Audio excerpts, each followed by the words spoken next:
नमस्कार सांग मैंने आपण प्रिय धारावाहिक तू राजा मो रानी आपण मैंने देखा पाइबे जबरदस्त हाँ सांग मैंने आज राति जो रानी को कथा मन पड़ा राज रानी को कॉल करथिला किंतु सेतिक राज रानी भौणी राखी कॉल रिसीव करथिला किंतु रानी देखला राखी क्या सहित गोटे कथा रानी सीधा राखी पाखक आसी कहला एत रात तू क्या सहित कथा होचु किए कॉल कर रानी सीधा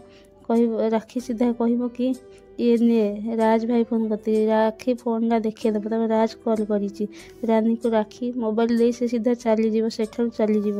तब राज कह रानी तब रानी कह हाँ हाँ राज तब राज कह केमती अच्छ तब रानी कह आग अपेक्षा भी टे बेटर अच्छे राज तब राज कह एक्चुअली रानी मु कौन कहूली कि बुलिकी देखला बेलू सीध भाई पछाड़ छिड़ा ही खाली कुली कुली हसुथे तब राज कह नाई नाई ये किसी ना मुझे कॉल कर आईसो तुम्हें ओके अच्छ तो तब रानी कह ओके ओके राज मु ठीक अच्छी राज कह कि राज शीघ्र भाई बहुत जोर से हसब राज कह बाय रानी भी कह हाँ बाय बाय से रानी जो सीधा रूम को जीव रूम को गला देख राघव बाउंड्री डेंकी घर को आसूची